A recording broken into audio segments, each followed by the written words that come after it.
Hello students, welcome to सफलता classes. साथ रहेंगे सक्सेस तक। सो भाई क्लास हो चुका है लाइव। आ जाओ फटाफट सभी लोग सेशन को कर लीजिए ज्वाइन। हम लोग डिस्कस कर रहे हैं यहाँ पर ऑप्टिक्स। तो ऑप्टिक्स के दो पार्ट आपके ऑलरेडी हो चुके हैं, जिसमें हमने आपको रे ऑप्टिक्स ऑलमोस्ट कंप्लीट करा दिया है। काजल जी गुड इवनिंग, बाकी लोग भी आ जाओ भाई जल्दी जल्दी से। तो लास्ट क्लास में आपको हमने पढ़ा दिया है क्या, मिरर, स्पेरिकल मिरर में कैसे इमेज फॉर्मेशन होता है। देन आपको पढ़ाया रिफ्रैक्शन यानी कि अपवर्तन क्या होता है। देन आपके साथ डिस्कशन किया रिफ्रैक्शन के एग्जांपल्स, टीआईआर, रेनबो फॉर्मेशन। देन हमने बात करी लेंसेज और कॉन्वेक्स कॉनकेव में कैसे बनता है इमेजेस। ये सारी चीजें हमने लास्ट क्लास में डिस्कस कर ली हैं। ओके, आई होप आपको सब कुछ समझ में आया होगा। कहीं कोई डाउट या कंफ्यूजन है तो आप क्वेश्चन पूछ सकते हैं, एनीवन। और अगर नहीं है तो भाई स्टार्ट करते हैं ऑप्टिक्स का पार्ट 3, जहां आपको पढ़ाएंगे मेन मेन फॉर्मूलाज जो आपके पेपर में छोटे छोटे न्यूमेरिकल्स बनाते हैं ऑप्टिक्स से। और फिर बात करेंगे वेव ऑप्टिक्स के बारे में, 3 क्वेश्चंस वो पढ़ लीजिए, बाकी कुछ नहीं आता पेपर में। पीडीएफ नहीं मिला, ओके क्षमा चाहते हैं आपसे उसके लिए। तो मैंने तुरंत सेंड कर दिया था, मे भी हो सकता है टीम बिजी हो, उन्होंने ना अपलोड किया हो, बट वो कर देंगे। कोई बात नहीं, हम यहाँ पर आपके साथ सॉल्यूशन डिस्कस कर लेते हैं, आप बिल्कुल परेशान ना हो भाई, ठीक है। हम यहीं पर आपके साथ उन क्वेश्चंस के जितने सॉल्यूशन मुझसे हो पाएंगे इस क्लास में डिस्कस कर लेंगे। ओके, तो चलें भाई विदाउट एनी डिले करते हैं स्टार्ट ऑप्टिक्स पार्ट 3 को। तो सबसे पहले यहाँ पर बात करते हैं आई डिसीजेस। आई डिसीजेस आपको पता है ये बायोलॉजी का सेगमेंट है, बट यहाँ से फिजिक्स में 4 टाइप के क्वेश्चन बन सकते हैं। पहला, आई डिसीजेस ऐसी कौन सी हैं जिन्हें हम करेक्ट कर सकते हैं बाय यूजिंग लेंसेज। तो वो हैं 4। जैसे सबसे पहले आपके पास आता है शॉर्ट साइटेडनेस, जिसे हम लोग मायोपिया भी कहते हैं। हिंदी में इसको कहा जाता है निकट दृष्टि दोष।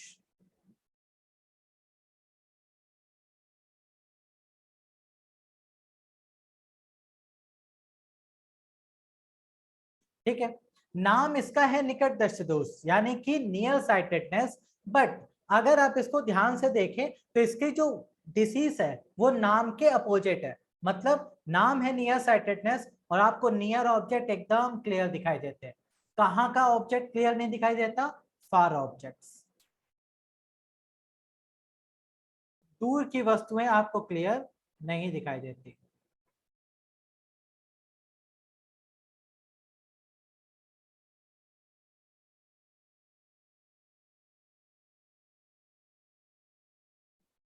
ओके, तो ये आपको सीधा सा कॉन्सेप्ट यहाँ पे याद रखना है।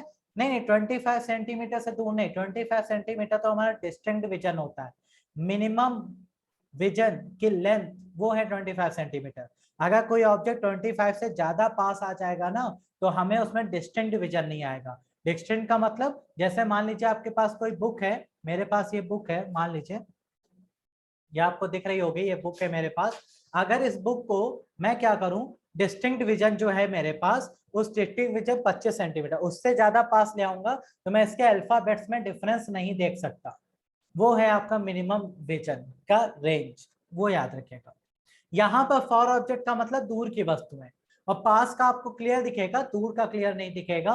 वो है आपका निकट दृष्टि दोष, नियर साइटेडनेस। ठीक है भाई। अच्छा, ये होता क्यों है? क्योंकि आपकी जो कॉर्निया है ना वो थोड़ा सा बड़ी हो जाती है, कॉर्निया बढ़ जाती है साइज में। इस वजह से आपको पता है कोई भी ऑब्जेक्ट कब दिखता है, जब उसका इमेज रेटिना पर बनता हो। लेकिन जब आपको नियर साइटेडनेस होती है, मायोपिया होता है, तो ऑब्जेक्ट का जो इमेज है वो रेटिना पर ना बनकर रेटिना से पहले बन जाती है। इमेज क्या होती है? बिफोर रेटिना इमेज फॉर्म हो जाती है। अब आपको दिखेगा ही नहीं क्लियर, क्यों? क्योंकि दूर से आने वाली लाइट पहले ही इमेज बना लेगी।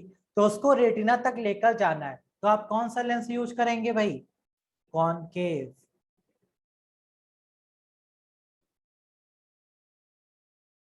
ठीक है, आई हमारे सिलेबस में नहीं आती है, आई आपका बायोलॉजी में है भाई, वहां पढ़ना। यहाँ आई जितने काम का वो समझिए। आंखों से जुड़ी पहली बीमारी निकट दृष्टि दोष, नियर साइटेडनेस। मायोपिया कहते हैं इसको।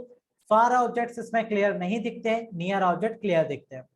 ये बिफोर रेटिना इमेज बनाने लगता है, उसको वापस रेटिना तक ले जाने के लिए कॉनकेव लेंस का यूज करते हैं। ठीक है भाई, बस आपसे क्वेश्चन क्या पूछा जाएगा, कौन सा लेंस मायोपिया ठीक करता है, आंसर है कॉनकेव, बस और कुछ मत याद करिएगा, यही पूछा जाता है direct. Second question, second disease आती है फार साइटेडनेस, जिसे हम लोग कहते हैं हाइपरमेट्रोपिया, दूरदृष्टि दोष। नाम है दूरदृष्टि दोष, और दिखता क्या नहीं है भाई, नियर ऑब्जेक्ट्स क्लियर नहीं दिखते हैं।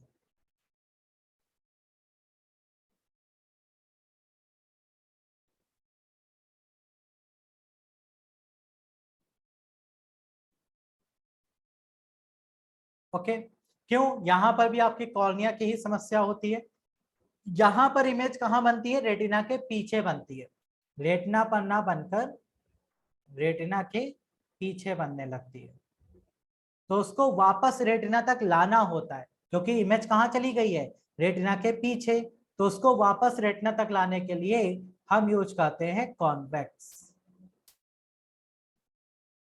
तो कॉन्वेक्स लेंस क्या ठीक करता है, दूरदृष्टि दोष, फार साइटेडनेस। पेपर में क्वेश्चन ऐसे आया था, एक पर्सन न्यूज़पेपर नहीं पढ़ पा रहा है, तो बताइए किस लेंस का चश्मा पहने कि न्यूज़पेपर पढ़ पाएगा, आंसर क्या है भाई। एक पर्सन न्यूज़पेपर नहीं पढ़ पा रहा है, तो अब आप कॉमन सेंस से देखो, न्यूज़पेपर पढ़ने के लिए आप उसे अपने हाथों पे रखोगे, हाथों पे रखने का मतलब आप पास, ठीक है, और पास की चीजें जब आप क्लियर नहीं देख पाते हो तो उसे कौन सी बीमारी कहते हैं, फार साइटेडनेस, मतलब आप यूज करेंगे कॉन्वेक्स, सीधा सा आंसर है। ठीक है भाई, क्योंकि न्यूज़पेपर तो अमेरिका में रख के पढ़ोगे नहीं, न्यूज़पेपर तो यहीं पढ़ोगे हाथों पे रख के, तो न्यूज़पेपर हाथों में है, मतलब आपको नियर विजन क्लियर नहीं है, और नियर विजन अगर आपको क्लियर नहीं है तो सिंपल सी बात है कि आपको फार साइटेडनेस हुआ है, और फार साइटेडनेस में हम कॉन्वेक्स यूज करते हैं, सीधा सा आंसर है आपके पास। क्लियर भाई, चलिए नेक्स्ट आता है। तीसरी बीमारी आती है प्रेस बायोपिया, जिसे हम लोग कहते हैं जरा दृष्टि दोष।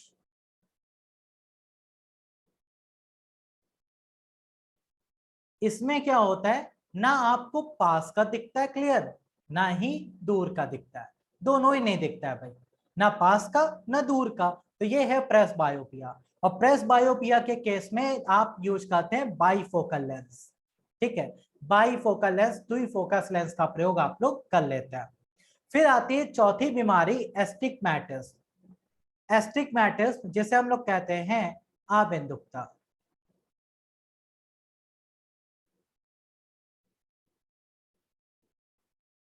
आबिंदुकता एस्टिग्मेटिस। इसमें क्या होता है, आपको वर्टिकल और हॉरिजॉन्टल कंपोनेंट में डिफरेंस नहीं समझ में आता, इसमें आपके वर्टिकल और हॉरिजॉन्टल कंपोनेंट आपको एक जैसे लगने लगते हैं, क्योंकि सब मिक्स हो जाते हैं। ये बिल्कुल वैसे ही है जैसे पहले समय में जब आपके घर में ब्लैक एंड व्हाइट टीवी होता था और वोल्टेज कम आता था, तो पूरा चैनल एक ही में मिक्स हो जाता था। पहले हमारे समय में शक्तिमान आता था, अगर आपको याद हो तो शक्तिमान पता चला लड़ने जा रहा है और वोल्टेज कम हो गया, शक्तिमान उसी में हवा में टहलने लगता था, तो वो जो आपको दिखाई देता था वो सेम यही कॉन्सेप्ट होता है। एस्टिग्मेटिस में आप वर्टिकल और हॉरिजॉन्टल कंपोनेंट में अंतर नहीं कर पाते, तो उसको ठीक करने के लिए आप यूज करते हैं सिलेंड्रिकल लेंसेज। तो चार बीमारी चार लेंसेज, नियर साइटेडनेस हुआ है तो कॉनकेव, फार साइटेडनेस हुआ है तो कॉन्वेक्स, प्रेस बायोपिया हुआ है तो बाइफोकल, एस्टिग्मेटिस्म है तो सिलेंड्रिकल। इसके अलावा कोई बीमारी लेंस से नहीं ठीक होती। अगर किसी ने कैटरेक्ट में लेंस लगाया पेपर में तो समझ लेना, कैटरेक्ट क्योंकि आया हुआ पेपर में चार बीमारियां लिखी होती है, चार लेंसेस, और मैचिंग करानी थी। और कई स्टूडेंट्स लास्ट टाइम जब मैंने पढ़ाया था तो उसमें से कुछ महान थे जो कैटरेक्ट में लेंस लगा के ठीक कराए थे, और उसमें सर्जरी लिखा था, लेकिन ना, सर्जरी हम कराएंगे नहीं, हम लेंस से ठीक करेंगे, ठीक है, तो वो मत करिएगा, वो आपका सर्जरी से ठीक होता है। 4 बीमारी 4 लेंसेस आपके क्लियर है। चलो भाई अब चलते हैं फॉर्मूलास पे, थोड़ा सा न्यूमेरिकल सेक्शन देख लेते हैं। फॉर्मूलास आपको बेसिक यहाँ पे याद रखने। मिरर फॉर्मूला सबसे पहले बच्चों वाला फॉर्मूला है, 1/f इक्वल्स टू क्या होता है, 1/b प्लस 1/u। u क्या है आपको पता है, ऑब्जेक्ट का डिस्टेंस है फ्रॉम मिरर।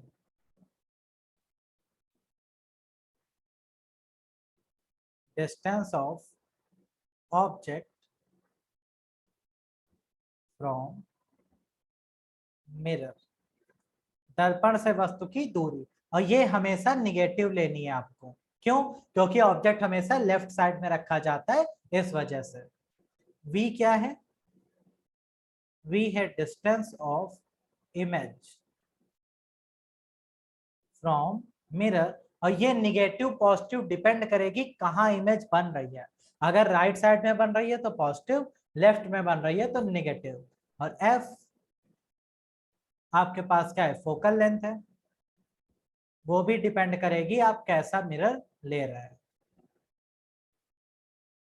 ठीक है भाई, ये फॉर्मूला आपका सीधा सा बन जाता है मिरर फॉर्मूला। यहाँ से छोटे छोटे क्वेश्चन कभी बनेंगे, वैल्यू पुट करके आप सॉल्व कर सकते हैं। फिर आता है मैग्निफिकेशन का फॉर्मूला। मैग्निफिकेशन के दो फॉर्मूले होते हैं, एक डिस्टेंस के बेस पर और एक हाइट के बेस पर। I/O क्या है, I है हाइट ऑफ इमेज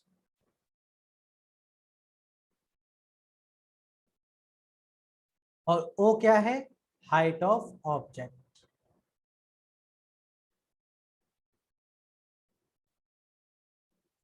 ओके, ये आपका सीधा सा फॉर्मूला यहाँ से बन के आ जाता है। ठीक है भाई, तो ये हो गया आपका मैग्निफिकेशन का फॉर्मूला, ये आपको पहले भी हम बता चुके हैं। और मैग्निफिकेशन क्या बताता है, आवर्धन इसको हिंदी में कहते हैं। और ये कहता है कि कोई भी ऑब्जेक्ट का इमेज उससे कितने गुना बड़ा या छोटा बना है, ये बात हमें इसी से पता चलती है। ठीक है, फिर आते हैं नेक्स्ट, लेंस फॉर्मूला। तो लेंस फॉर्मूले में एक छोटा सा चेंज होता है, 1/b माइनस 1/u। यहाँ पे माइनस आ जाता है प्लस की जगह। ठीक है, लेंस फॉर्मूले में अगर कोई दो लेंसेस कंबाइन किए जाते हैं तो उसकी कंबाइंड फोकल लेंथ निकालने का फॉर्मूला याद कर लीजिए, 1/f equals to 1/f1 plus 1/f2 होता है। ठीक है, तो इसको आप ऐसे भी लिख सकते हैं, f2 f1 f1 plus f2 equals to focal length.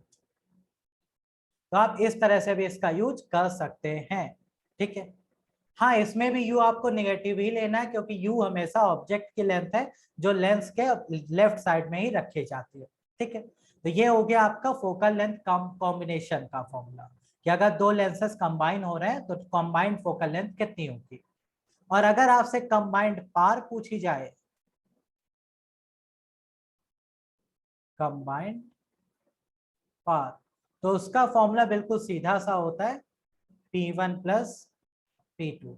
उसमें आपको 1/ वगैरह करने की जरूरत नहीं पड़ती, ये बात याद रखिएगा। डायरेक्ट फॉर्मूले याद रखिए, यहीं से क्वेश्चन बनेगा, और कोई लॉजिक आपको नहीं याद रखना है।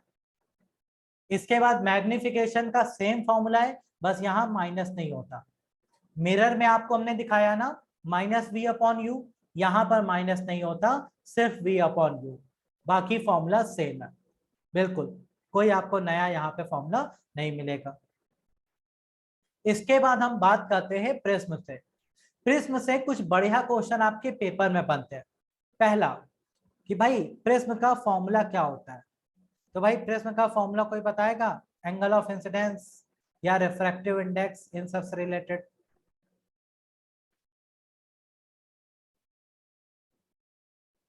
चलो हम बता देते हैं, थोड़ा सा कॉम्प्लिकेटेड है, आप परेशान मत हो, कुछ बातें हैं जो आप याद कर लो, वो सुनिए। प्रिज्म करता क्या है सर, प्रिज्म एक कांच का टुकड़ा होता है जिसके ऊपर लाइट डालते हैं, व्हाइट लाइट, तो उसको 7 कलर्स में ब्रेक कर देता है ना। और वो 7 कलर्स आपको दूसरी तरफ पैटर्न में दिखते हैं। लेकिन इसमें कौन सा कलर मैक्सिमम डेविएट होता है, कौन सा मिनिमम, ये क्वेश्चन बहुत आता है। तो रट लो एकदम बढ़िया से, क्या कि प्रिज्म में विबग्योर हमेशा नीचे से बनता है, विबग्योर हमेशा नीचे से बनता है सर। इसका मतलब है वॉयलेट कलर सबसे ज्यादा डेविएट होता है, मैक्सिमम डेविएशन, और रेड कलर मिनिमम डेविएट होता है। क्योंकि आपको हमने पढ़ाया है रेड का वेवलेंथ मैक्सिमम होता है और इसका मिनिमम, इसीलिए डेविएशन सबसे ज्यादा दिखाता है। कंफ्यूज मत हो जाना पेपर में, हमेशा याद रखना प्रिज्म में विबग्योर नीचे से बनाना। जब भी आप नीचे से बनाओगे तो आपको खुद दिखेगा कि वॉयलेट कलर सबसे ज्यादा डेविएट हुआ है और रेड सबसे कम। क्लियर, आपको कंफ्यूजन नहीं रहेगा। तो प्रिज्म का काम क्या है सर, इसका काम है व्हाइट लाइट को 7 कलर्स में ब्रेक कर देना। अच्छा, क्या आप ऐसा कर सकते हैं, एक छोटा सा जादू कर सकते हैं क्या आप, कि प्रिज्म में आप व्हाइट लाइट डालें और जब आउटपुट मिले तो वो भी व्हाइट मिले, ऐसा हो सकता है? कैसे कर सकते हैं भाई? हाँ बिल्कुल सही, बहुत बढ़िया भाई। प्रिज्म में जब भी आप व्हाइट लाइट डालें और आपको आउटपुट में व्हाइट लाइट चाहिए, तो इसके साथ उल्टा करके दूसरा प्रिज्म रख दीजिए। ये इसको 7 कलर्स में ब्रेक करेगा, ये 7 कलर इसमें जाएंगे और फिर से आपको व्हाइट मिल जाएगा। ठीक है, तो दो प्रिज्म एक दूसरे से अपोजिट करके आप इस तरह से अरेंज करिए, आपको व्हाइट लाइट ही आउटपुट में मिलेगी। ये छोटे छोटे क्वेश्चन प्रिज्म से बनते हैं, सो प्लीज याद रख लो इनको अच्छे से। ठीक है, ओके। अब आता है नेक्स्ट क्वेश्चन। अगला क्वेश्चन प्रिज्म से आता है कि सर रिफ्रैक्टिव इंडेक्स का फॉर्मूला बताइए। प्रिज्म के रिफ्रैक्टिव इंडेक्स का फॉर्मूला क्या होता है? Sine A plus delta M by 2 upon sine A by 2, जहां पर ए क्या है, A is the angle of prism, angle of prism, और डेल्टा एम क्या है, मिनिमम डेविएशन।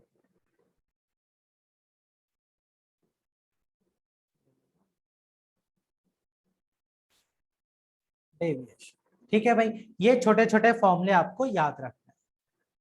अच्छा, मिनिमम डेविएशन का फॉर्मूला क्या होता है अगर सिर्फ वही पूछा जाए, तो delta M equals to N और म्यू -1 इंटू ए। ये आप सीधा सा यहाँ पे दो फॉर्मूले पढ़ लीजिए, डायरेक्ट फॉर्मूला आता है, न्यूमेरिकल कोई नहीं आया यहाँ से। ठीक है भाई, ये पॉइंट अच्छे से याद कर लीजिएगा। अब आते हैं कलर्स पर। कलर्स का क्वेश्चन आपके पेपर में आया हुआ है, सो ध्यान से समझे। अच्छा भाई, ये बताओ प्राइमरी कलर कितने होते हैं, कौन कौन से कलर प्राइमरी कलर्स होते हैं?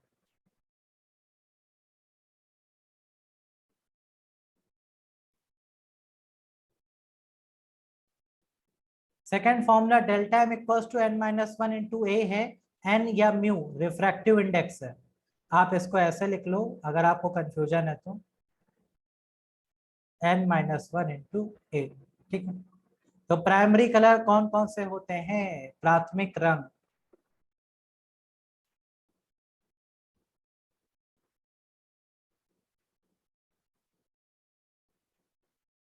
प्राथमिक रंग। तो 3 टाइप के प्राइमरी कलर आपको मार्केट में देखने को मिल जाते हैं, कौन कौन से, RGB। ओके, RCB ना याद कर लेना, पता चला IPL चल रहा RCB में एकदम हो जाओ कि सर RCB तो थी। पहला है आपके पास R, जो कि होता है आपके पास रेड कलर।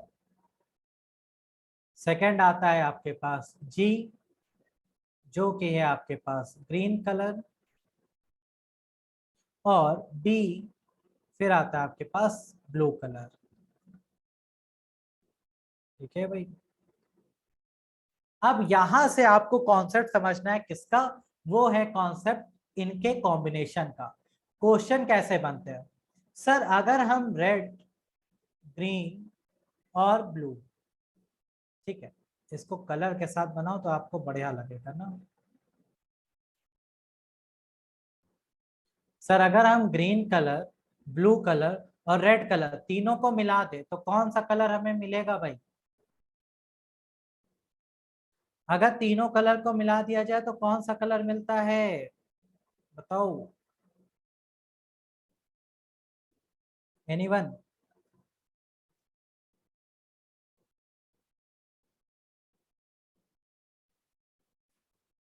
वाइट, श्वेत प्रकाश, क्योंकि ये प्राइमरी कलर है।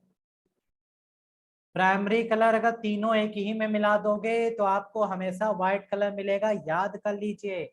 आपको हम वेन डायग्राम बनाकर दे देते हैं जिससे आप कंफ्यूज ना हो।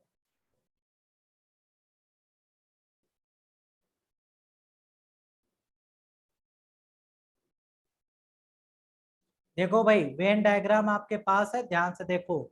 ये है प्राइमरी कलर रेड, ठीक है, ये दूसरा आपका प्राइमरी कलर ग्रीन, और तीसरा है आपके पास ब्लू। अब ध्यान से देखना ग्राफ को जरा, वेन डायग्राम ध्यान से देखिएगा। अगर आपने आर जी बी तीनों मिला दिए तो यहाँ पर तीनों मिल रहे हैं, तो ये होगा व्हाइट कलर। ठीक है, व्हाइट कलर।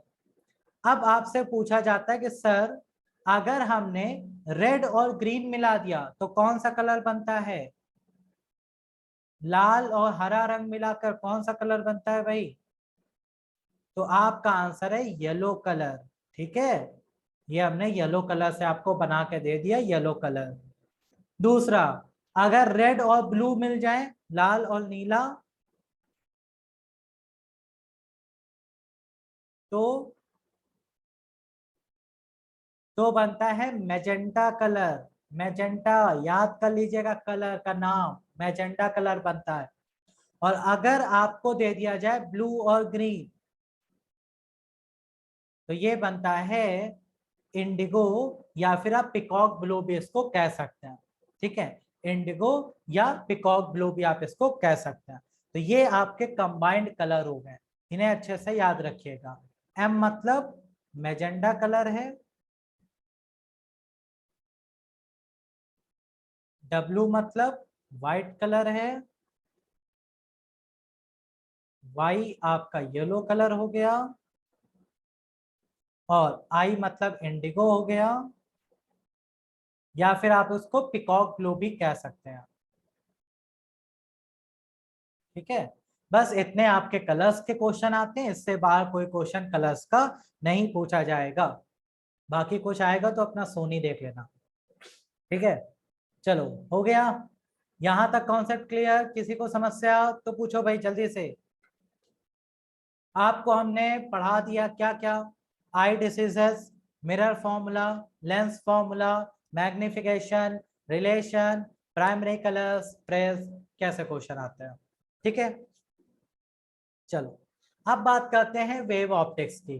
10 मिनट ध्यान से देख लीजिए, वेव ऑप्टिक्स खत्म कर दें फिर आपको लगातार प्रैक्टिस कराएं। तो चले भाई, वेव ऑप्टिक्स में तीन चीजें आती हैं, एक इंटरफियरेंस, एक डायफ्रैक्शन और एक पोलराइजेशन।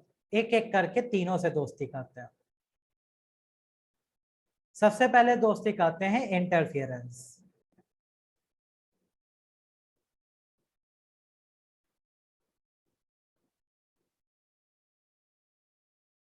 कहानी कॉन्सेप्ट कुछ नहीं समझना है, सीधा सा एग्जांपल लो, क्वेश्चन पढ़ो, आंसर करो। अरे नहीं भैया, इतनी जल्दी फिजिक्स कहाँ खत्म होने वाली है। चल, इंटरफियरेंस से दो क्वेश्चन पेपर में आते हैं। पहला, सर ये जो सोप बबल हैं, इनको जब हम धूप में लाते हैं तो सोप बबल बढ़िया सा कलर पैटर्न क्यों दिखाते हैं? आप देखते हैं ना, ये छोटे में वाला गेम खेला है वो, आपने खेला ही होगा कि ग्लास में साबुन को पानी में घोल लो या डिटर्जेंट, और उसको फिर पेन को उसका रिफिल निकाल के उससे आप क्या करते थे, उसको फूकते थे, बलून्स बनते थे ना, तो वो जब धूप में आप करते थे तो बढ़िया बढ़िया से कलर आपको दिखाई देते थे। तो वो जो कलर आपको दिखाई देते हैं ना, वो इंटरफियरेंस का ही एग्जाम्पल है। तो सोप बबल में कलर क्यों दिख रहे हैं सर? इंटरफियरेंस है, इस वजह से दिख रहे हैं, सीधा सा आंसर है। दूसरा, ऑयल ऑन वाटर, जब तेल की जो सतह होती है पानी के ऊपर, वो भी आपको लाइट पड़ने पर कलर पैटर्न दिखाती है बढ़िया से, तो वो भी क्यों है? इंटरफियरेंस की वजह से है सर, सीधा सा आंसर है। इंटरफियरेंस होता क्या है? जहां पर लाइट वेव्स आपस में मिलकर एक दूसरे की वेवलेंथ को, एम्पलीट्यूड को या तो इंक्रीज करती हैं या तो डिक्रीज करती हैं, या तो कंस्ट्रक्टिव या तो डिस्ट्रक्टिव, उसे कहते हैं इंटरफियरेंस। जहां पर आपको ब्राइट डार्क पैटर्न दिखते हैं, तो आपको वहां नहीं जाना है क्योंकि एनडीए इतना हाई लेवल नहीं पूछता। बाकी आप क्लास 12 पढ़ सकते हैं थोड़ा सा, ये 2 क्वेश्चन एनडीए पूछता है, बस ये याद कर लीजिए। एनडीए ने पूछा सोप बबल कलर क्यों दिखा रहा है सर? इंटरफियरेंस है। पूछा ऑयल वाटर के सरफेस पर कलर क्यों दिखा रहा है? इंटरफियरेंस है, काम खत्म। ठीक, इसी तरह दूसरा आता है आपके पास डाइफ्रैक्शन।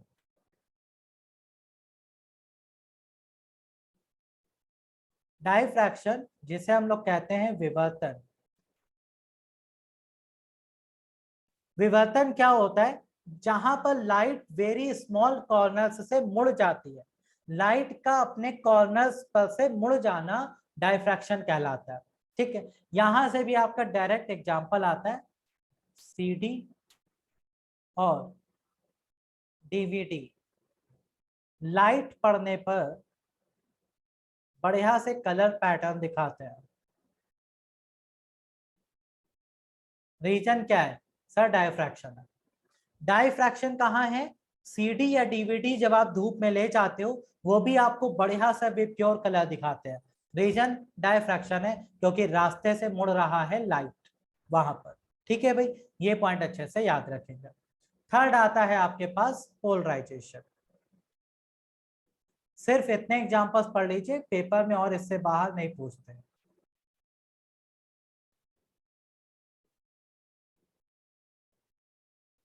ओके, ध्रुवण। पोलराइजेशन से कुछ अच्छे क्वेश्चन बन जाते हैं। पहला, पोलराइजेशन वो फिनोमिना है जो ये एक्सप्लेन करता है कि लाइट एक ट्रांसवर्स वेव है। तो लाइट का ट्रांसवर्स नेचर कौन एक्सप्लेन करता है?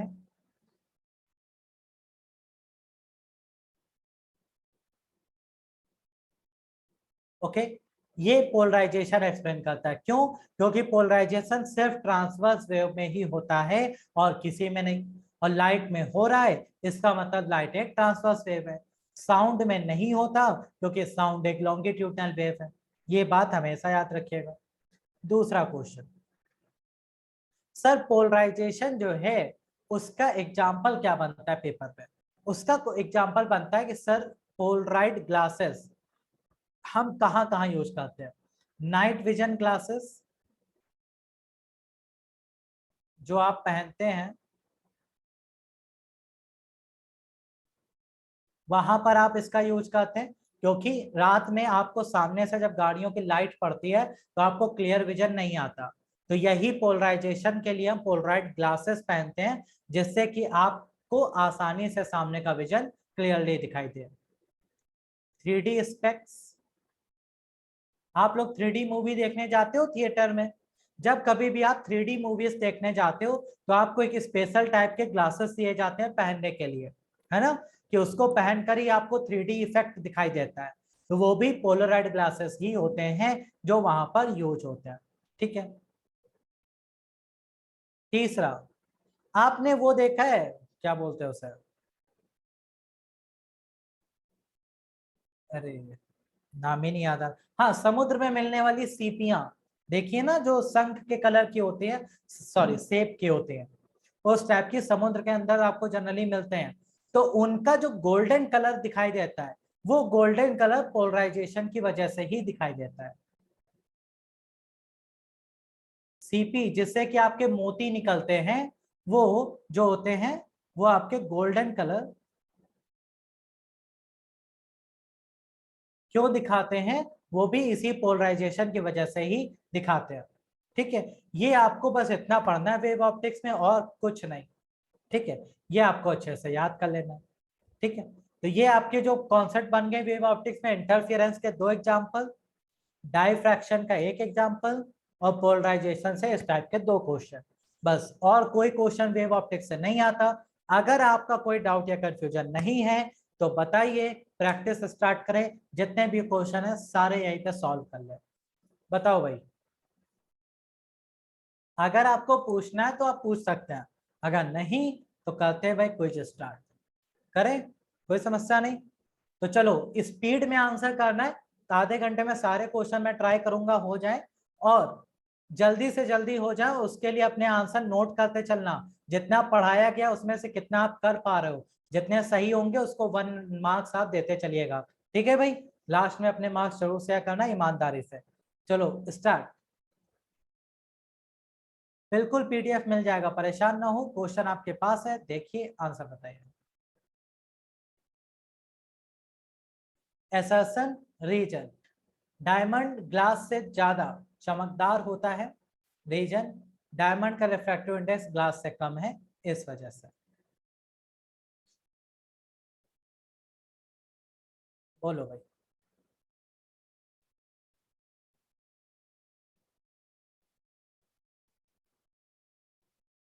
हमने कहा था बहुत जल्दी, तो कोई आंसर ही नहीं कर रहा है। चलो निधि का आंसर आया सबसे पहले और बिल्कुल सही, बहुत बढ़िया भाई। पढ़ लो, इतनी भी जल्दी नहीं करनी कि पढ़ो ही ना, पढ़ लो ध्यान से। ठीक है, सब लोग आंसर कर दो स्पीड में, फिर हम बताएं करेक्ट आंसर क्या है, अपने मार्क्स लिख लेना। देखो, डायमंड ग्लास से ज्यादा चमकता है, बिल्कुल सही बात है, असर्शन करेक्ट है। बट डायमंड का रिफ्रैक्टिव इंडेक्स ग्लास से कम होता है, बिल्कुल गलत। अभी अभी पढ़ाया है आपको पिछली क्लास में ही कि ग्लास का रिफ्रैक्टिव इंडेक्स कितना होता है, 1.5, और डायमंड का सबसे ज्यादा होता है कितना, 2.4। तो ए सही है, आर गलत, लेकिन सी ऑप्शन आपका सही हो गया। ठीक, the correct answer is option number C. तो जिसने सी लगाया वो अपने अपने 1 मार्क्स लिख सकते हैं। नेक्स्ट आ जाओ भाई। एयर बबल वाटर में किसकी तरह बिहेव करता है? अगर पानी के अंदर हवा के बुलबुले बन रहे हैं तो वो किसकी तरह बिहेव करते हैं?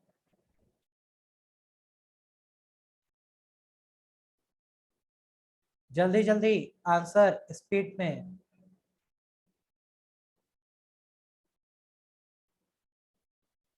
Okay, B and C 2 answer आ रहे हैं, ये सी वाले आंसर कहां से करो, मिरर की तरह क्यों करेगा भाई?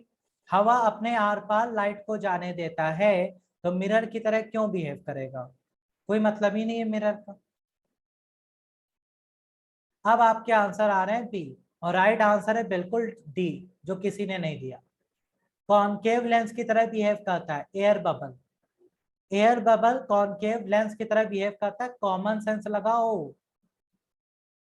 ये है पानी, ध्यान से देखो, दिमाग नहीं लगाते हो तुम लोग। ये पानी की लेयर है, इसके अंदर हवा का एक बुलबुला बन गया है, लाइट पानी से हवा में जा रही है, तो नॉर्मल से दूर हटेगी, यही तो होगा, नॉर्मल से दूर हटेगी। और ये डाइवर्जिंग बिहेवियर कौन सा लेंस दिखाता है? हाँ भाई, डाइवर्जिंग बिहेवियर कौन सा लेंस दिखाता है? कॉनकेव, तो आंसर हो गया डी, खत्म। इतना क्या सोच रहे थे? यूपीएससी क्वेश्चन टफ नहीं पूछता, घुमाता है। लैंग्वेज पढ़ना सीखिए। पानी से हवा में जब लाइट जाएगी तो नॉर्मल से दूर हटेगी, मतलब क्या हो रही, डाइवर्ज हो रही, आंसर डी सही है। Next, when a mirror is rotated by an angle theta, then the refracted ray will also rotate.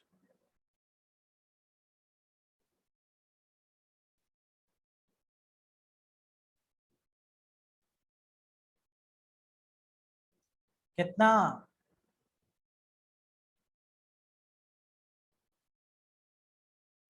A B D, तीन आंसर आ गए। और बताओ भाई।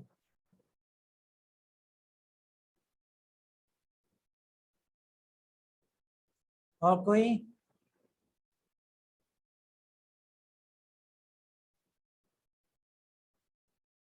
चलो राइट आंसर है आपका ऑप्शन नंबर डी, 2 थीटा। क्योंकि इमेज में कोई चेंज नहीं आएगा, इमेज जैसी बन रही थी वैसी ही बनेगी। बट मिरर थीटा एंगल से जब टिल्ट होगा अपने साथ, तो रिफ्रैक्टेड रे जो होगी, सॉरी रिफ्लेक्टेड रे जो होगी, वो 2 थीटा एंगल बना लेगी। तो जिसने जिसने डी ऑप्शन चूज किया अपना 1 नंबर लिख लो भाई। बिल्कुल, जिसका सही है वो 1 नंबर अपना लिख सकता है। नेक्स्ट आ जाओ भाई। टीआईआर कब देखने को मिलता है? ये तो सब लोग सही कर देना, अभी पढ़ाया है थोड़ी देर पहले ही। टीआईआर कब देखने को मिलेगा? हमने कहा इसको सब लोग सही करना, तो तुम लोग ध्यान ही नहीं दे रहे हो।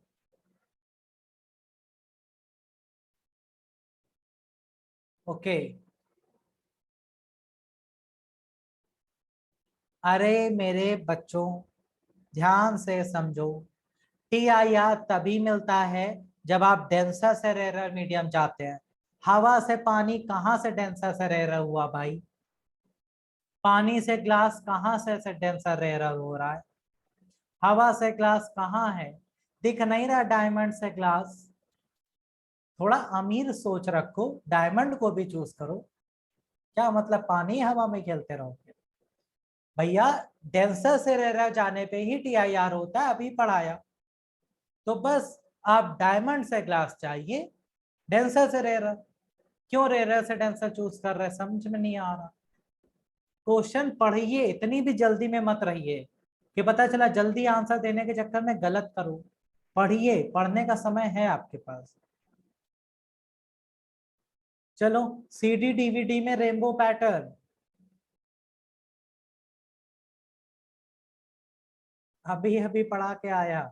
इसमें अगर किसी ने गलती करी, सीडी और डीवीडी में कलर पैटर्न, अरे सी डी है, डी। देख रहे हो इसमें कई सारे डी आ रहे हैं, मतलब डाइफ्रैक्शन। सारे लोगों के आंसर सही है, कुछ लोग डी के साथ चले गए। कंफ्यूज मत हो, जहां इतने सारे डी हैं वहां डाइफ्रैक्शन, बस सीधा सा आंसर है। ठीक है, बिल्कुल करेक्ट। नेक्स्ट आ जाओ भाई। लेंस का पार का फॉर्मूला क्या होता है भाई?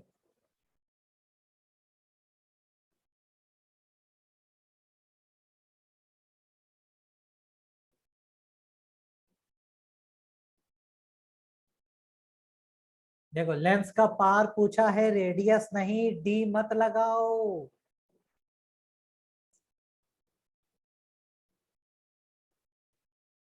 पढ़ लो भैया, ढंग से पढ़ो। डबल द फोकल लेंथ, अरे वो रेडियस ऑफ कर्वेचर होता है भैया। लेंस का पार अभी पढ़ाया, P equals to 1/f, reciprocal to focal length. Option number B सही है। डी सही है। डी ऑप्शन जो लोग कर रहे हैं वो लेंस का पार नहीं है, वो रेडियस ऑफ कर्वेचर है जो कि दुगना है फोकल लेंथ का। क्लियर? दीक्षा जी, आपको कोई समस्या है तो प्लीज पूछिए। डी बिल्कुल सही है। बट जो लोग डी ऑप्शन लगा रहे हैं वो प्लीज थोड़ा सा आंखें खोल के पढ़ ले। पेपर है ये आपका, प्रीवियस ईयर क्वेश्चन करा रहा हूं मैं। दीक्षा जी बताएं, लिख कर बता दें अगर आपको कहीं डाउट है तो। अगर आप प्लेन मिरर में इमेज देख रहे हैं तो कैसी दिखाई देगी?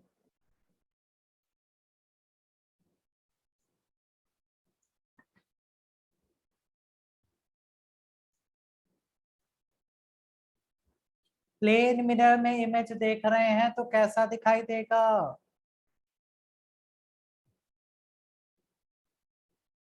24 घंटे बीते ऑप्टिक्स पढ़ाए और चारों ऑप्शन आपने चूज कर लिए। ये है प्रैक्टिस, देख लो। है भाई, कोई रियल इमेज बना दे रहा प्लेन मिरर में। वर्चुअल और लेटरली इन्वर्टेड है भैया। प्लेन मिरर है, प्लेन मिरर देखो तो, प्लेन मिरर में इतना छोटू बेचारा मिरर के सामने खड़े होकर आपको इतना उसने सिखाया कि भैया हम वर्चुअल बनाते हैं, फिर छोटू मिरर की तरफ भागता है, इतना सब कुछ बताया। लेकिन दो चार लोगों को छोड़कर बाकी सब ए बी डी, अरे डिविलियर्स चले गए भैया आईपीएल से, भूलो थोड़ा, डिविलियर्स ही लिए घूमते रहते हो। तो राइट आंसर आपका ऑप्शन नंबर सी हो गया। ठीक है, जिनका सी सही है वो बिल्कुल करेक्ट। नेक्स्ट आ जाओ। हरा और लाल रंग मिलाते हैं तो क्या बनता है? ग्रीन और रेड।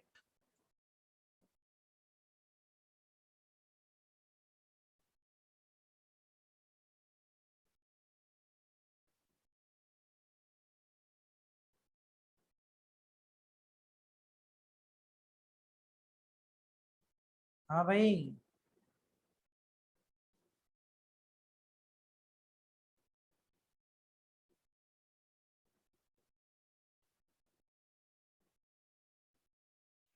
पिंक। पिंक। ग्रीन और रेड येलो बनाते हैं भाई।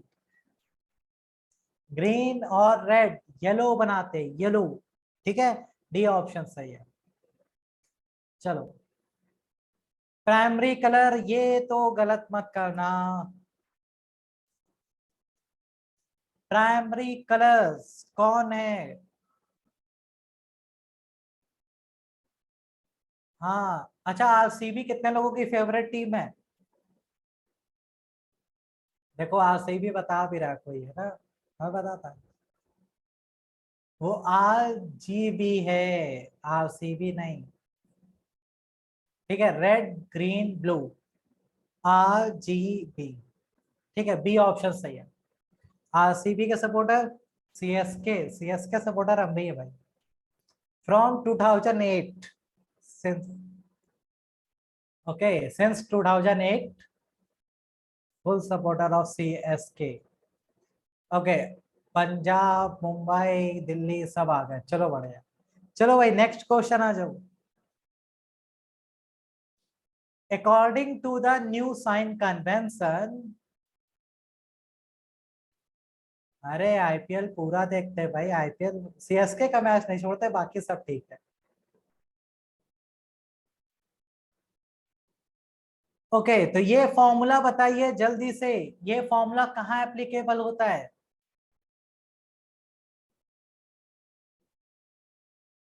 ये फॉर्मूला कहाँ एप्लीकेबल होता है?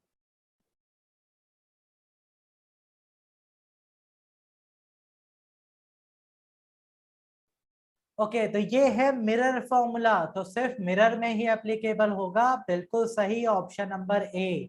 अगर यहाँ माइनस होता तो लेंस फॉर्मूला हो जाता। तो राइट आंसर आपका बन गया ऑप्शन नंबर ए, बिल्कुल करेक्ट, बहुत बढ़िया भाई। नेक्स्ट क्वेश्चन, छोटू सा क्वेश्चन है, जल्दी से बताइए क्या होगा राइट आंसर।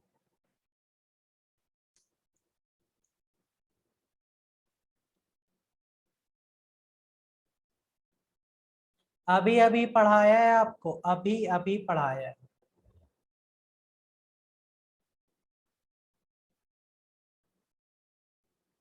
प्रिज्म से जब आप कलर डालते हैं व्हाइट तो विबग्योर बनता है नीचे से, तो कौन सा कलर मैक्सिमम डेविएट होता है? वॉयलेट। और क्या होता है प्रिज्म में? रिफ्रैक्शन। तो मतलब सही आंसर सी है, सी ऑप्शन बिल्कुल सही है आपका, कोई टेंशन लेना ही नहीं है आपको। ठीक है भाई, डी सेम नहीं है, डी में देखो रिफ्लेक्शन लिखा है, ये है क्वेश्चन। एक अल्फाबेट से आंसर सही हो जाते हैं, ध्यान से पढ़िएगा, यूपीएससी ऐसे ही घुमाता है आपको। ट्विंकलिंग ऑफ स्टार, जल्दी से बताइए तारे क्यों टिमटिमा रहे हैं?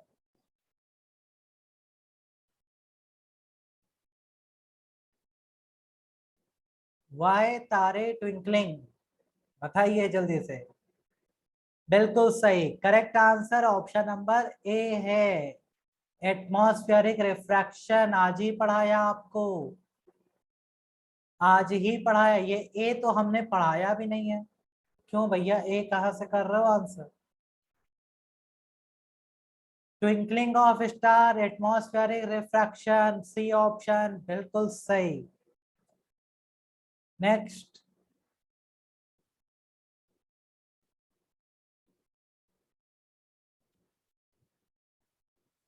जब लाइट एक मीडियम से दूसरे मीडियम में जाती है तो उसकी कौन सी प्रॉपर्टी चेंज नहीं होती?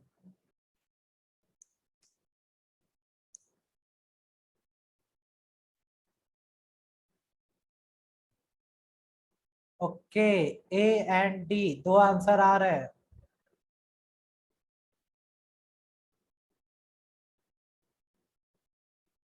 राइट आंसर डी है। जब कभी भी आपको ऐसा मिले कि लाइट एक मीडियम से दूसरे मीडियम में जा रही है, कुछ हो रहा है, फ्रिक्वेंसी कभी नहीं बदलती, फ्रिक्वेंसी हमेशा कांस्टेंट रहती है। ये बात याद रखिएगा। स्पीड, वेवलेंथ सब चेंज हो जाती है, डायरेक्शन चेंज हो जाती है, बट फ्रिक्वेंसी नो, वो कांस्टेंट है। नेक्स्ट। जिनका जिनका सही है अपने नंबर नोट करते रहो, लास्ट में पूछूंगा। रे ऑफ लाइट रेयर से डेंसर जा रही है 0 डिग्री पर, तो बताओ भैया क्या होगा?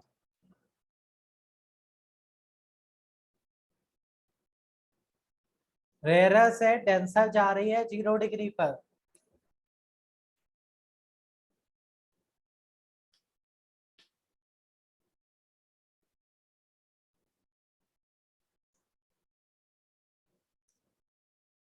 सब गलत बता रहा है, सही आंसर बी है, गो स्ट्रेट। अरे भैया, ये है हवा, ये है पानी, ये है नॉर्मल। लाइट अगर ऐसे जा रही है नॉर्मल के साथ 0 डिग्री पर, तो ऐसे ही चली जाएगी, कोई चेंज नहीं होगा। जब नॉर्मल के साथ 0 डिग्री पर लाइट होती है तो बिल्कुल ऐसे ही स्ट्रेट निकल जाती है, रिफ्लेक्शन में ऐसे ही वापस चली जाती है, और रिफ्रैक्शन में ऐसे ही सीधे निकल जाती है दूसरे मीडियम में। कोई भी डेविएशन आपको नहीं दिखाई देगा। ठीक है। नेक्स्ट। मिराज, बताइए भाई।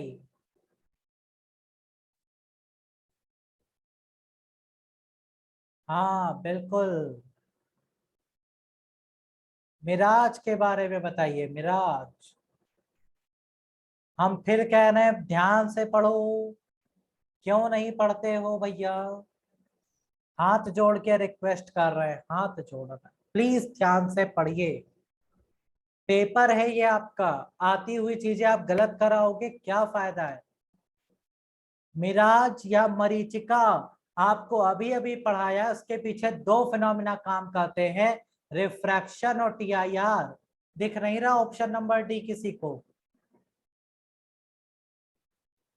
सब सी के पीछे भाग गए, टीआईआर दिखा भाग जाओ। अरे भैया सारे ऑप्शन पढ़ लिया करो ध्यान से। क्यों क्यों आसान आसान क्वेश्चन गलत कर रहे हो भाई? ये बच्चों वाले क्वेश्चन आ रहे हैं ये। एट इट इज डायरेक्ट उठाओ, वैल्यू रख दो। मिराज में दोनों फिनोमिना काम करते हैं, अपवर्तन भी और पूर्ण आंतरिक परावर्तन भी, इसलिए डी ऑप्शन बिल्कुल सही है, सी नहीं। चलिए नेक्स्ट। ये मत गलत कर देना, बस इतनी रिक्वेस्ट है आपसे, इसको गलत प्लीज मत करना।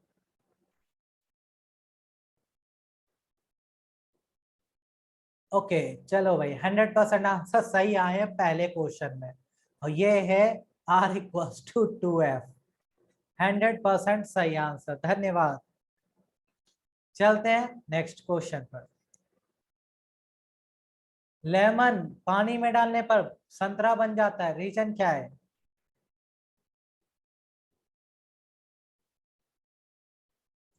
हाँ भाई। बिल्कुल बिल्कुल। देखो कुछ लोग ये तुम लोग रिफ्लेक्शन और रिफ्रैक्शन में अंतर नहीं कर पा रहे हो क्या? ये जो लोग ए ऑप्शन के साथ जा रहे हैं उनका मुझे कॉन्सेप्ट नहीं समझ में आ रहा। क्या आप अगर इंग्लिश में नहीं पढ़ पा रहे हैं ढंग से तो आप हिंदी पढ़ लीजिए, लेकिन कम से कम आंसर तो सही करिए। ऊपर परावर्तन लिखा है और नींबू जब आप पानी में डालेंगे तो अपवर्तन की वजह से बड़ा दिखता है। सी ऑप्शन सही है। क्यों इतनी जल्दी में हो कि आप रिफ्लेक्शन और रिफ्रैक्शन में अंतर नहीं समझ पा रहे? सारे क्वेश्चन पढ़ाए हुए आपको आप पेपर में मिल रहे हैं एट इट इज, तब आप गलतियां कर रहे हैं। नेम द साइंटिस्ट जिसने सबसे पहले प्रिज्म में स्पेक्ट्रम देखा।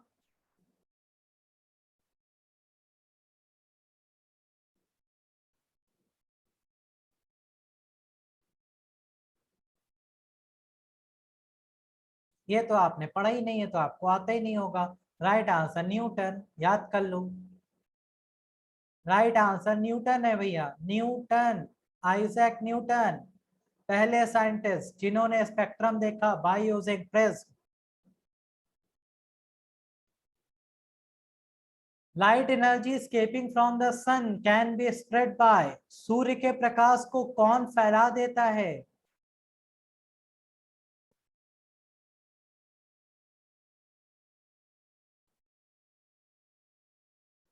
जल्दी जल्दी बताएं भाई।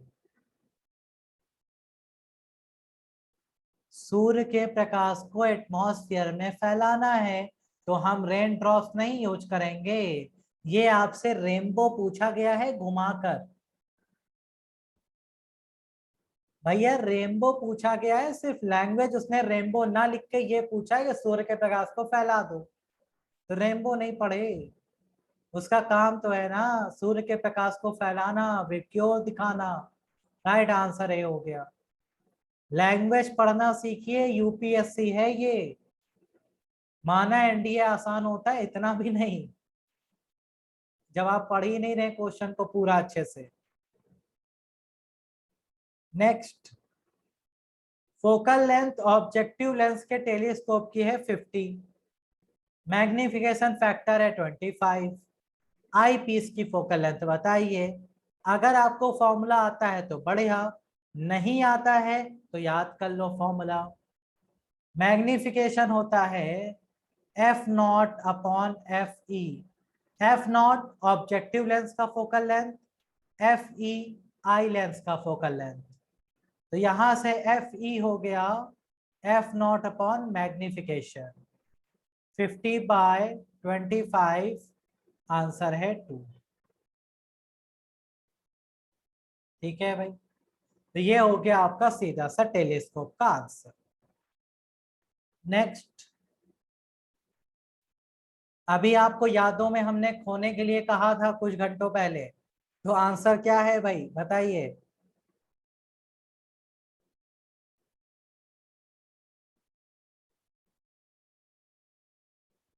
देखो TIR बता रहे।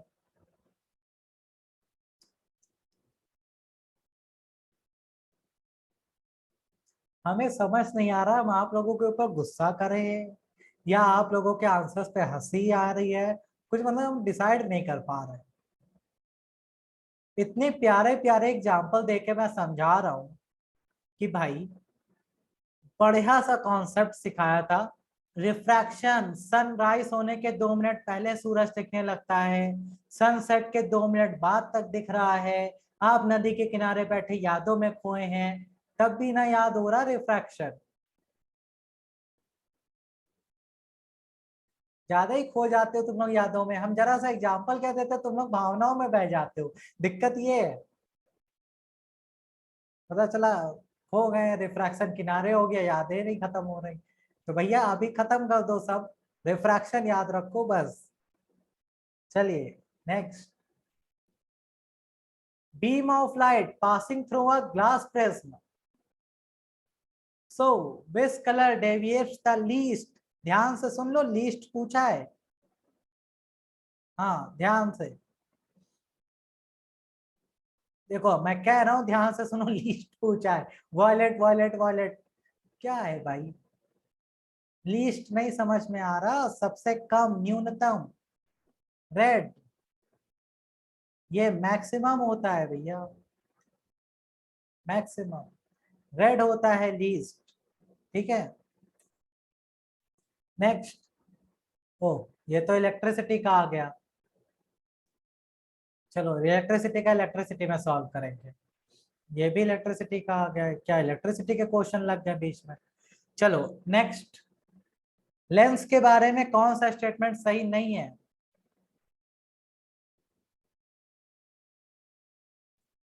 लेंस के बारे में कौन सा स्टेटमेंट सही नहीं है, ये आपको बताना है। बताइए भाई।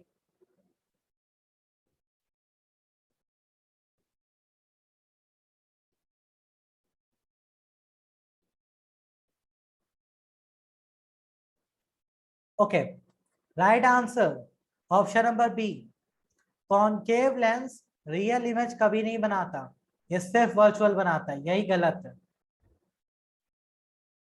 पढ़ा क्या है, कॉनकेव लेंस किसका दोस्त होता है? कॉन्वेक्स मिरर का। और ये दोनों हमेशा कैसी इमेज बनाते हैं? Always virtual. रियल नहीं बना सकता कॉनकेव लेंस, क्योंकि ये कॉन्वेक्स मिरर का दोस्त है, हमेशा वर्चुअल बनाता है। बी आंसर सही है। नेक्स्ट,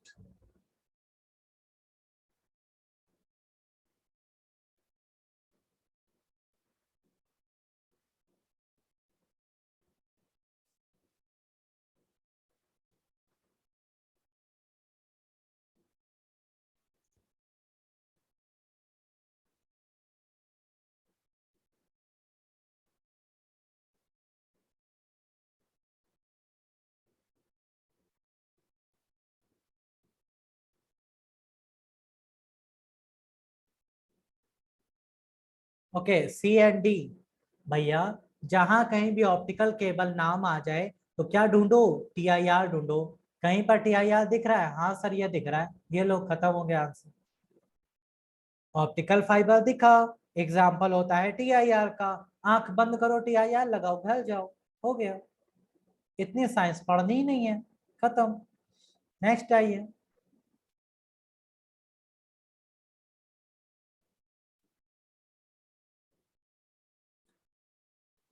ओके, तो राइट आंसर क्या होगा?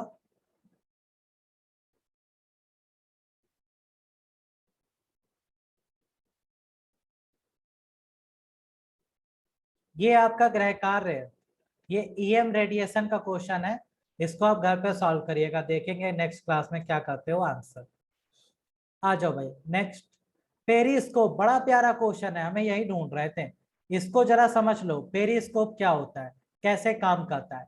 पेरिस्कोप सबमरीन या फिर जहाजों में यूज होता है, पानी के जहाजों में। उनका काम होता है कि आप पानी के अंदर रहकर भी पानी के ऊपर के ऑब्जेक्ट को देख सकते हैं पेरिस्कोप की हेल्प से। ठीक है, ये सबमरीन में ज्यादा यूज होता है। मान लीजिए ये आपका एक सबमरीन है और वो पानी के अंदर है। ठीक है, क्लियर। और सरफेस पर मान लो कोई एक दूसरा जहाज होगा कहीं, और हमारा मन है उसे देखने का, लेकिन हम ऊपर नहीं जाना चाहते। ठीक है, ये मान लो एक नाव है, इसको हमें देखना है, तो हम क्या करेंगे, इससे पेरिस्कोप को बाहर निकालेंगे। पेरिस्कोप बाहर निकलेगा, उसकी लाइट इसमें आएगी, वो अंदर आएगी और हम उसे आसानी से देख पाएंगे। ठीक है भाई, तो ये पेरिस्कोप काम कैसे करता है? रिफ्लेक्शन के प्रिंसिपल पर काम करता है। ऑप्शन नंबर ए बिल्कुल सही। लेकिन यहाँ से कुछ क्वेश्चन और बनते हैं कि सर पेरिस्कोप में जो आप मिरर यूज करते हैं वो कौन सा यूज करते हैं? तो इसमें आप यूज करते हैं प्लेन मिरर। ठीक है, और ये रिफ्लेक्शन पे काम करता है। दोनों प्लेन मिरर एक दूसरे के पैरेलल होते हैं, समांतर, और बेस के साथ 45 डिग्री एंगल पर रखे जाते हैं। ठीक है, यहाँ पे मान लीजिए छोटू है और हमें नीचे से देखना है कि छोटू ऊपर क्या कर रहा है। तो हम पेरिस्कोप को बाहर निकालेंगे, छोटू की लाइट मिरर पे पड़ेगी, यहाँ से रिफ्लेक्शन होके यहाँ पड़ेगी, फिर यहाँ से रिफ्लेक्ट होके हमारे पास। इस तरह से पेरिस्कोप काम करता है। तो 45 डिग्री के एंगल पे होता है और एक दूसरे के पैरेलल 2 प्लेन मिरर रखे जाते हैं, ये बात याद रखिएगा। ठीक है भाई, तो टाइम हो गया है, तो बाकी के क्वेश्चन जो आपके बच गए हैं लगभग 8-10 क्वेश्चन है, तो इन्हें आप घर पर सॉल्व करेंगे। नेक्स्ट सेशन में आप हमें बताएंगे कि आपने कितने क्वेश्चन जो सॉल्व किए हैं उनमें से कितने आपने ईमानदारी से सही किया। ठीक है, तो नेक्स्ट क्लास में अपने अपने मार्क्स हमारे साथ जरूर शेयर करिएगा। 2015 तक के सारे क्वेश्चंस हैं, तो ऑप्टिक्स आपको बढ़िया से तैयार कर लेनी है। 5 से 6 क्वेश्चन आएंगे, इसलिए बिल्कुल मत स्किप करिएगा। ठीक है भाई, तो चलिए, thank you so much, have a great day, take care, bye bye. कल मिलते हैं नया टॉपिक, कुछ नई चीज सीखेंगे। Thanks a lot for watching the class.